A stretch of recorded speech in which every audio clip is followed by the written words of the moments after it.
പുതിയൊരു വീഡിയോയിലേക്ക് എല്ലാവർക്കും സ്വാഗതം. കേട്ടറ്റിൻ്റെ പരീക്ഷ അടുത്തു വരികയാണല്ലോ. കാറ്റഗറി 1-ലെ EVS ആണ് ഇന്ന് ഞാനിവിടെ ഉൾപ്പെടുത്തിയിരിക്കുന്നത്. അപ്പോൾ വേഗം തന്നെ വീഡിയോയിലേക്ക് കടക്കാം. ലോക മണ്ണ് ദിനമായി ആചരിക്കുന്ന ദിവസമേത്? ലോക മണ്ണ് ദിനമായി ആചരിക്കുന്ന ദിവസമാണ് ഡിസംബർ 5.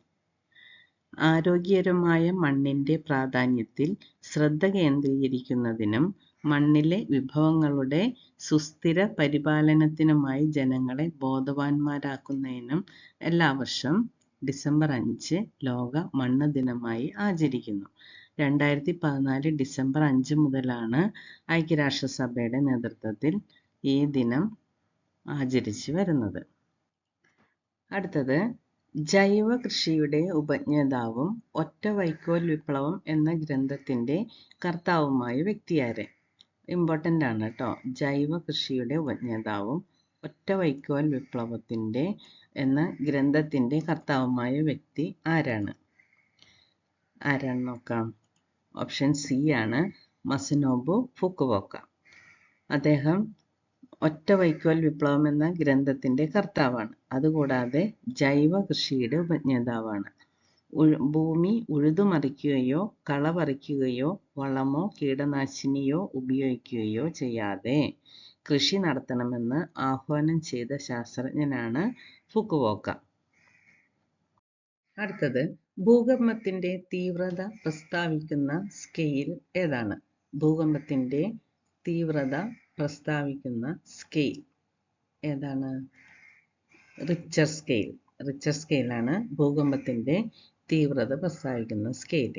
അപ്പോൾ PH സ്കെയിൽ എന്താണ്? PH സ്കെയില് അതിൻ്റെ ഫുൾ ഫോം എന്താണ്? PH, potential of hydrogen.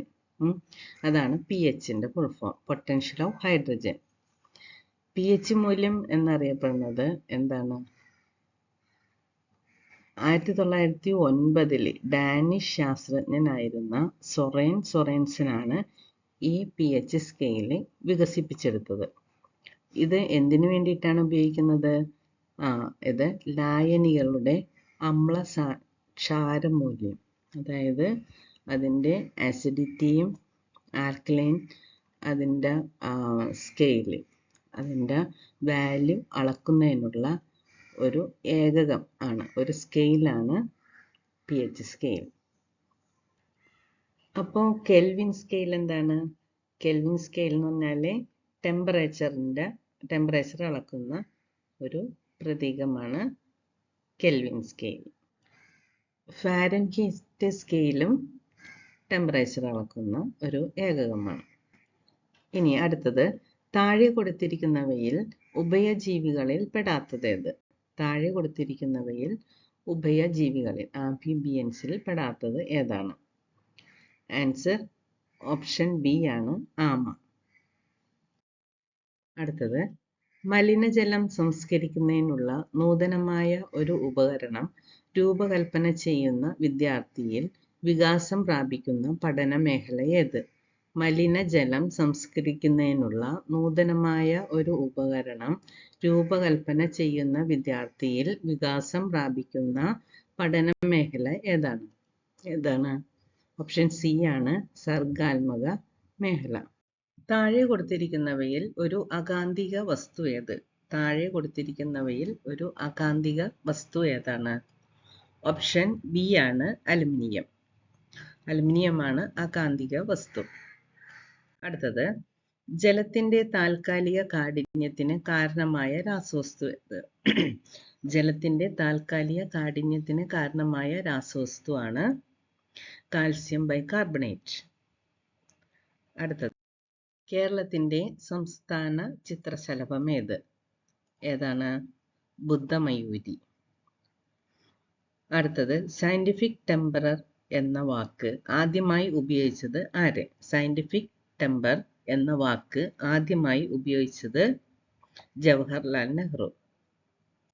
താഴെ കൊടുത്തിരിക്കുന്നവയിൽ ഒരു ഉദ്ഗ്രഥിത പ്രക്രിയാശേഷി ഏതാണ്? താഴെ കൊടുത്തിരിക്കുന്നവയിൽ ഒരു ഉദ്ഗ്രഥിത പ്രക്രിയാശേഷി ആണ് ഓപ്ഷൻ സി, പ്രായോഗിക നിർവചനങ്ങൾ രൂപവൽക്കരിക്കൽ. അടുത്തത് മാംസ്യത്തിന്റെ അപര്യാപ്തത നിമിത്തം ഉണ്ടാകുന്ന ഒരു രോഗമാണ് ഏതാണ്? ക്വോഷിയോക്കർ. മാംസ്യത്തിന്റെ ഡെഫിഷ്യൻസി മൂലം, അതായത് പ്രോട്ടീൻ ഡെഫിഷ്യൻസി മൂലം ഉണ്ടാകുന്ന രോഗമാണ് ക്വോഷിയോക്കർ. താഴെ കൊടുത്തിരിക്കുന്നവയിൽ ഭൂകാണ്ഡം ഏതാണ്? ഭൂകാണ്ഡമാണ് ഏത്? ഉരുളക്കിഴങ്ങ്. ഏകകോശ ജീവികളിൽ പെടാത്തത് ഏതാണ്? ഏതാണ്? ഹൈഡ്രയാണ് ഏകകോശ ജീവികളിൽ പെടാത്തത്. അന്നജത്തിൽ അടങ്ങിയിട്ടില്ലാത്തതും മാംസ്യത്തിൽ അടങ്ങിയിട്ടുള്ളതുമായ ഒരു മൂലകം. അന്നജത്തിൽ അടങ്ങിയിട്ടില്ല, എന്നാൽ മാംസ്യത്തിൽ അടങ്ങിയിട്ടുണ്ട്. അതേതാണ്? നൈട്രജൻ. സസ്യങ്ങൾക്ക് ചുവപ്പ് നിറം നൽകുന്ന വസ്തുവാണ് ആന്ത്രോസയാനിൻ. എലിപ്പനിക്ക് കാരണമായ രോഗാണുവാണ് ബാക്ടീരിയ. നിലവിൽ കേരളത്തിലെ ഏറ്റവും വലിയ ജില്ല ഏതാണ്? ഇടുക്കി. അടുത്തത് ചന്ദ്രയാൻ 3 സോഫ്റ്റ് ലാൻഡിംഗ് നടത്തിയത് എവിടെയാണ്? ചന്ദ്രയാൻ 3 സോഫ്റ്റ് ലാൻഡിംഗ് നടത്തിയത് ചന്ദ്രന്റെ ദക്ഷിണ ധ്രുവത്തിലാണ്. അടുത്തത് നിലവിൽ ഇന്ത്യയിലാകെ എത്ര സംസ്ഥാനങ്ങളുണ്ട്? 28 സംസ്ഥാനങ്ങൾ. അടുത്തത് അവതല ലെൻസ് അല്ലെങ്കിൽ കോൺകേവ് ലെൻസ് ഘടിപ്പിച്ച കണ്ണട ധരിച്ച് പരിഹരിക്കാൻ പറ്റുന്ന കണ്ണിന്റെ ഒരു ന്യൂനത ഏതാണ്? കോൺകേവ് ലെൻസ് ഘടിപ്പിച്ച കണ്ണട. അത് പരിഹരിക്കാൻ പറ്റുന്ന കണ്ണിന്റെ ഒരു ന്യൂനതയാണ് ഹ്രസ്വദൃഷ്ടി അല്ലെങ്കിൽ ഷോർട്ട് സൈറ്റ്. 2021 മുതൽ 2030 വരെ എന്ത് അന്താരാഷ്ട്ര ദശകമായാണ് ആചരിക്കുന്നത്? ഏതാണ്? ആവാസ വ്യവസ്ഥ പുനഃസ്ഥാപന ദശകം. ഒരു ഫീൽഡ് ട്രിപ്പിലൂടെ പരീക്ഷണത്തിനാവശ്യമായ വ്യത്യസ്ത സസ്യങ്ങളുടെ ഇലകൾ ശേഖരിക്കുക എന്നത് അന്വേഷണാത്മക പഠനത്തിന്റെ ഏത് ഘട്ടത്തിൽ ഉൾപ്പെടുന്നു? ഒരു ഫീൽഡ് ട്രിപ്പിലൂടെ പരീക്ഷണത്തിന് ആവശ്യമായ വ്യത്യസ്ത സസ്യങ്ങളുടെ ഇലകൾ ശേഖരിക്കുക എന്നത് ഏത് പഠനത്തിന്റെ ഘട്ടത്തിൽ ഉൾപ്പെടുന്നു? എൻഗേജ്, അതായത് അന്വേഷണാത്മക പഠനത്തിന്റെ ഏത് ഘട്ടത്തിലാണെന്നാണ് ചോദിച്ചിരിക്കുന്നത്. എൻഗേജ്. ശാസ്ത്രീയ രീതിയുടെ ഘട്ടങ്ങളാണ് താഴെ കൊടുത്തിരിക്കുന്നത്. അവയുടെ ശരിയായ ക്രമം ഏത്? ഏതാണ്? ഓപ്ഷൻ ഡി ആണ്. ശരിയായ ക്രമം CEFBDA.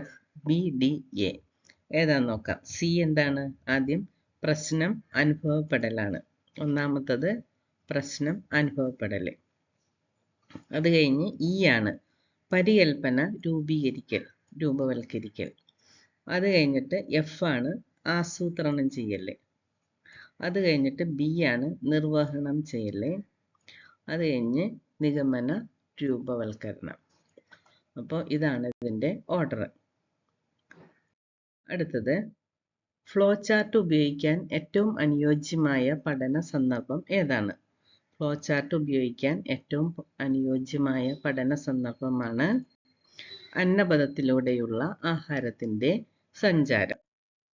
അടുത്തത് എലമെൻ്ററി ക്ലാസ്സുകളിൽ 5 പോയിന്റ് ഗ്രേഡിങ്ങിൽ സി ഗ്രേഡിൻ്റെ സ്കോർ റേഞ്ച് എത്ര ശതമാനമാണ്? എലമെൻ്ററി ക്ലാസ്സുകളിൽ 5 പോയിന്റ് ഗ്രേഡിങ്ങിൽ സി ഗ്രേഡിൻ്റെ സ്കോർ റേഞ്ച് എത്ര ശതമാനമാണ്? ഓപ്ഷൻ സി ആണ് 45 മുതൽ 59 വരെ. ഇപ്പോൾ 25 ക്വസ്റ്റ്യൻസും തീർന്നു. അടുത്ത ക്വസ്റ്റ്യൻസ് ആയിട്ട് വേഗം തന്നെ വരുന്നതാണ്. Thank you for watching.